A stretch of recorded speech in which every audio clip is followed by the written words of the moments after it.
So as a family, you might have been considering relocation, leaving your home country and moving to another country. But one of the toughest decisions that has to be made as a family is, do you all relocate together at once, or do you relocate individually, in the sense that somebody goes first and then the rest of the family members go to meet the person when the person has settled down?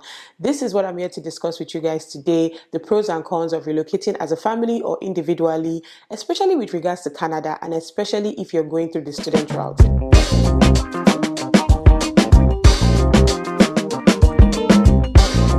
What's up, my people? Welcome back to my channel. Thank you guys so much for stopping by today. If you're new, I'm so happy that you're here today. You people that have been following me for a long time, I'm trying to create a space, a filming space in my apartment, and it's coming together nicely. It's coming together nicely. Don't worry, very soon it will all align in Jesus' name. Amen. Okay, so just jumping right into today's video. This is a question that a lot of people have asked me. You people will say that people are not asking us these questions, we're just coming up with it. Trust me, people have asked me these questions, and even if nobody asked me, which people did ask me, please identify in the comment section below if you have asked me this question. Anyways, I digress. But yeah, even if people have not asked me, I feel like it's a question on a ton of people's minds. You're in the process of relocating, or you're even thinking about it, you're just thinking about it, and you're like, how do I want to go through this process as a family of two? Yes, family of two, husband and wife, or as a family of three, there's a kid in the mix, or two kids in the mix, or three kids, or even four kids in the mix. How do we go about this whole relocation thing when the time comes, when you finally decided that you want to do it? Do you want to go individually, like somebody would go first and then the rest of the family will come later on, or do you all want to move together at once to the place that you're relocating to? This video in particular is with regards to Canada. I'm not sure about other countries, but I feel like some of the tips can also help with other countries. It's also with regards to like student routes, but I also think that even if you're relocating via like permanent residency or something, or work permit or something, I feel like some of these tips also like would help. And this is just like I always tell you guys, I know the advice person, it's not advice, it's just like what I have seen, what I have heard, and from like personal experience, just sharing with you guys. And then hopefully you can make your own informed decision from this gist that we are about to gist. Okay. So I remember that somebody had sent me a DM and she said that, it's a family of four. She's the mom, she has a husband and then her two kids, and they've been thinking about this relocation thing, but they don't even know, in terms of like family, like what does she do with her kids? Would she come first and then leave her kids back in Nigeria, or would the husband come first? So the first question I asked her was, what route do you guys want to come through? And she said she's thinking of coming to school, like she wants to come and do a master's or something. And I told her that like my personal history, like you guys know, you guys have been watching me, is that I actually came to this country with my husband and my daughter at once. But my husband was only with us for about a week or two, and then he traveled back to Nigeria, because the way we left things back in Nigeria, we knew that somebody still had to go back. Also, it was dependent on the kind of visa that he had at the time, even though he switched status when he got here, but we just knew that we already knew from Nigeria that he was going to go back, and he went back home for about 4 months and then came back to meet us, and things like that. So I basically, it would seem like I actually relocated alone with my daughter. Let me just put it that way, because for the first 4 months of me being here, it was just my daughter and I. So I was doing the whole single parenting, solo parenting thing. And I'm also a student, so I was going to class. I had to take my daughter to some classes. Luckily enough, we were able to get daycare, but daycare was only till 5 p.m. and I had like evening classes sometimes, so I had to take her to those evening classes. My daughter became my handbag. I couldn't go anywhere without her except when she was in daycare. So you're going grocery shopping, after daycare hours, you're taking her, you are going to church, you're going to buy something, like everything that I needed to do. Even on Saturdays when I needed to study in the library, I would take her. Even my group sessions, I would take her. So that's just to kind of let you understand how the whole thing works with kids. Because even when you say you are getting daycare, right? Daycare is only from maybe like 8 a.m. to 6 p.m. at the most. At the most, Abby. I don't know if there are other ones that, extend past 6 p.m. So everything that you still need to do after those hours, you have to consider your children. Now, I have classmates that did leave their husbands and children back in Nigeria and came here to study first, and that's the way they had planned it. But the thing is that everybody has different graces. Grace onikaluku oyato. Everybody's grace is different. What they can take and what they cannot take is different. Now, I kind of knew what I signed up for, because the kind of person I am, or the kind of grace that I am, does not afford me to live away from my daughter, especially at the age that she's at. Not that I did not have good support system back home that could take care of my daughter, especially for the fact that my husband even went back for 4 months. They could have gone back together. My mom would do, and I trust my mother with everything that I have. Like, she would do the best job of taking care of my daughter. My father too, he was very, very, very involved in my daughter's life, in his granddaughter's life. My sister is back home. I had 2 nannies that could help raise her. But the kind of grace that me I have, I wouldn't have been able to concentrate in the school that I came to do if I had left my daughter back in Nigeria. Like, you people just see that one day I'll just wake up and say, you know what, I'm going back. I can't take this anymore. But that's for me. Now, there are people that have been here 5, 6 months, if in 1 year, 1.5 years, and they haven't seen their family since they left. They haven't seen their kids. They left really young kids back home, and they haven't seen them, or something happened and they've not been able to come over.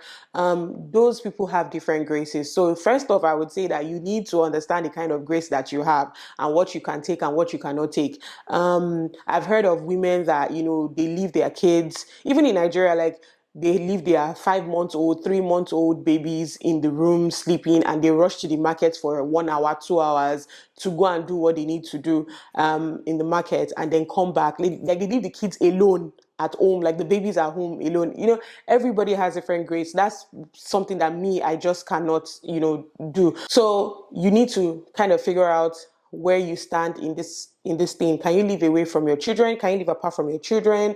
Do you have good support system back home that can take good care of them? By all means, just think of all of that and consider that. Now, if you do decide to bring your child with you, like I did, there's so many things that you have to consider. First off, getting childcare, getting daycare in this part of the world is completely different. It's not like where we're from. It's not like other countries. I don't know about other countries. Well, I'm speaking from Nigeria, where I'm from. It's not for the faint-hearted. We were lucky, I say extremely lucky, to get daycare before we even arrived. And that's because my friend was hounding me. She was on it like, you need to find daycare, because if you say you want to get here, you're going to be on a long wait list. And even when I was in Nigeria and I applied for daycare for my daughter, I was on a wait list for about 3 months. We even signed up for daycare before we even got our visa, because I was like, it wouldn't hurt if we don't get the visa, it's not going to spoil anything. So those were the things that I had to do, and we were extremely lucky to have gotten daycare for my daughter. Now, if your child is and this is for if your child is like below school age. School age depends on the province. In my province, BC, where I am, a child starts school at the age of 5, or if they are turning 5 before December 31st of that year, that's when they start kindergarten, and then they start like grade 1 proper at the age of 6. So if your children are below this age, that is when you have to try and figure out daycare situation, because if you don't have that daycare situation and you come here with your child and maybe not your spouse, you're going to be in for a rude awakening, because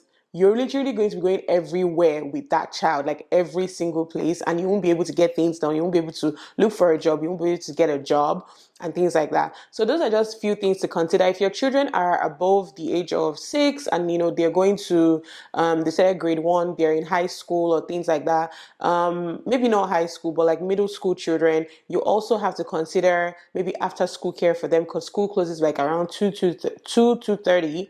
So you have to consider after school care for them. Those are just important things I think you need to just think about if you're planning to come here with your child. Even if you're coming with your spouse, or if you're coming as a single parent, those are the things I think you need to consider and think about. I've heard people say they'll just, they'll come and maybe their children are like 4 years old. So they leave them back in Nigeria for like a year. By the time they turn 5 or 6, they'll be able to come over and then start like grade one, and it's much better than looking for daycare. But then again, there's after school care that you also need to consider. So those are the things that I think you need to also put into perspective when you are thinking of relocating with kids. So those were the things I pretty much told the lady. And then she asked me a question that, can she come first since she's coming to school and then leave her kids and her husband back home in Nigeria? And I said, absolutely. There's so many people that have done it and they did it and it's fine. The only but that I have in that whole situation is that if you are going to leave your husband and children back in Nigeria, because I feel like I'm talking to ladies right now, if you're going to leave them back in Nigeria, I would say that you should have a means of they getting their visas. Like, what I mean is that make sure that you kind of you don't have to apply together when you're applying for your own. You can apply for your own visa first, but before you travel, make sure that your family, your husband and children also have their visas, even if it is visiting visa. Like, I'm a true proponent of that. Like, just traveling, leaving your husband and children back in Nigeria with no visa, with no nothing. Oh my God. I am not an advocate of that. Understand that, like, finances, financial situation and things like that come to play. Because the thing is that people have gotten here, they came alone, and then maybe after a couple of months, they then try to apply for their husband and children to come, and the thing just went going. No visa, no nothing. They even reject them. They apply 2, 3, 4 times, they reject them. And the way these countries are, like, Canada already knows you are here. You can't just, is it that you just pack up your load and just go back home? Or, if they don't give your spouse visa, they know that you can't be like restricted here. I know some people try to play the long game and wait till they finally get PR and then bring their family, but that's a long, long, long time. If you're very family oriented and everything, I just think you should try and get your visas together, even if you're going to come alone. That's just my own thing, because like when we applied, my husband and myself applied together, and honestly, if my husband was not granted visa, I wouldn't have come. I'm not even capping, because how I want to take Duam? How?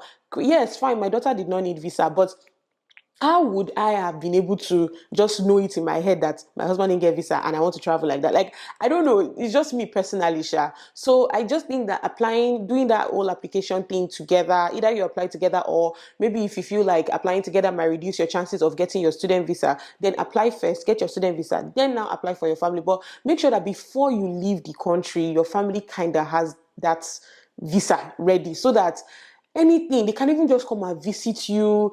They're not stranded in one place, and you're already here, you're already going to school, you can't go forward, you can't go backwards. Like, that's just what I'm not an advocate of.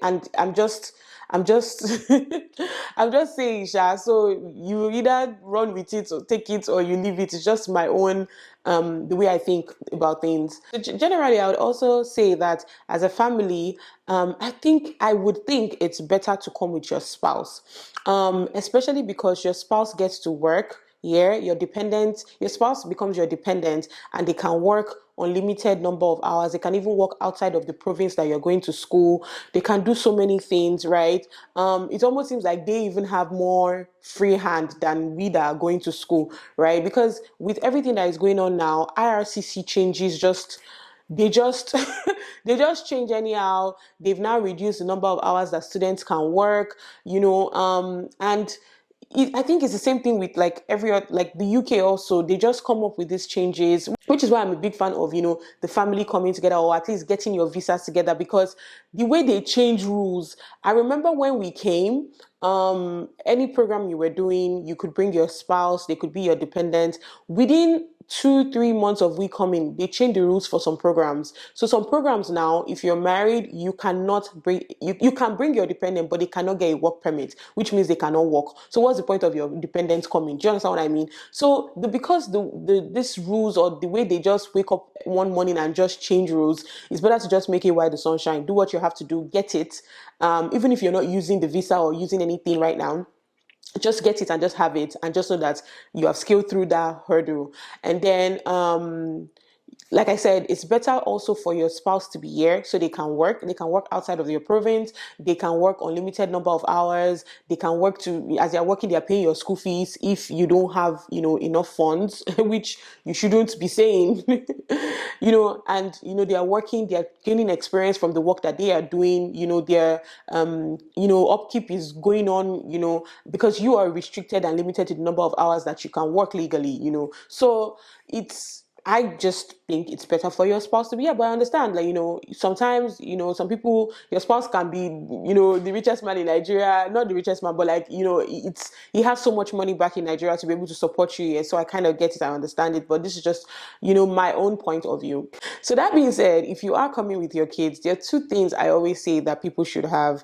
If you don't have one, you should have the other. And if you have both, God, you have gold. Basically, you have gold. And those two things are finances and support. And let me just take it like this.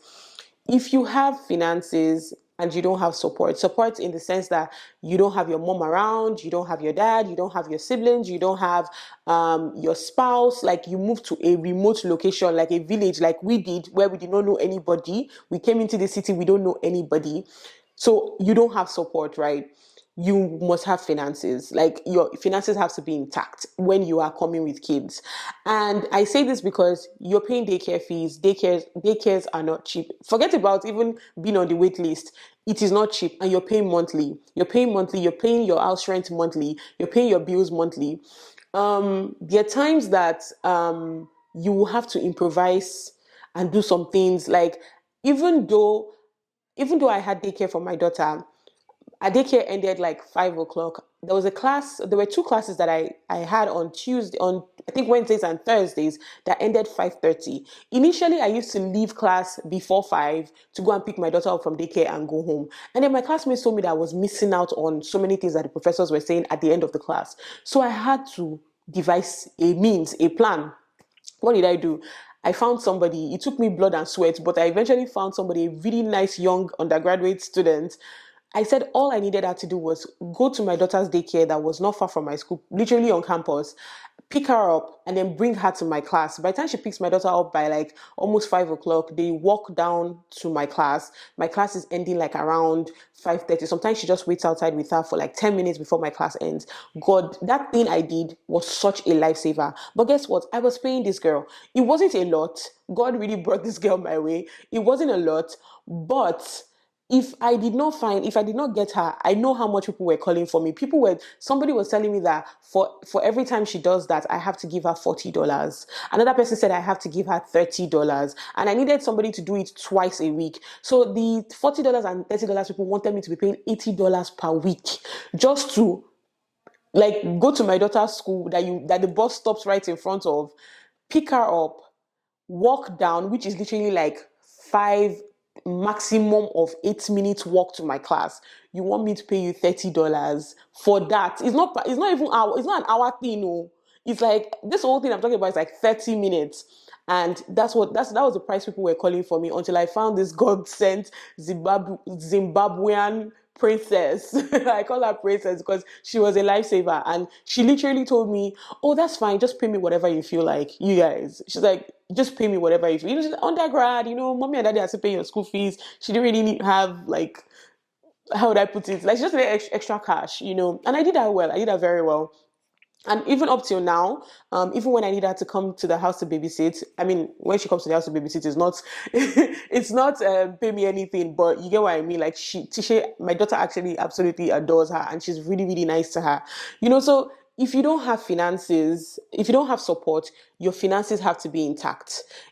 See, I know people that, just for them to quickly go to their 2-3 hour class, they were paying nannies, babysitters, $20 an hour, $30 an hour, just to quickly go to class and come back. Do you know how much that is? And that's because there was no support in any way. So if your finances are not intact, you need to have support. Support, like your husband has to be there, your siblings, your auntie, somebody some type of support has to be there. Now, if you now have both of them, your finances are intact, your support is there, you have gold. Doesn't mean that you will not still struggle with something. So struggle will still come, because this country, oh my goodness. But it will just help in a long way. Like, it's going to go a long way for you, in your life as a student. It's just going to help you a lot. The times you want to study in the middle of the night, the times you want to go to the library, you need somebody to watch your child and things like that. It just helps a whole lot, to have your support and your finances intact. Overall, in everything that I'm talking about, the most important thing is that you're supposed to put God first. Do not embark on that journey of relocation if God has not said you should embark on that journey. Even this decision of trying to decide who moves first, let God lead you. Let God be the one to lead you. Let God speak to you and tell you, okay, your husband should go first. Your husband should be the one to go to school. You should be the one to get the work permit. Think about things like that. Like, don't just hop and say, oh, this is how people are doing it, this is how I want to do it. You have to go according to the leading of the Spirit, so that things will be somewhat easier for you. Because this place, I'm not trying to scare you, but seriously, like, you need to go according to God's purpose and God's will for your life. It is very important. I cannot overemphasize that.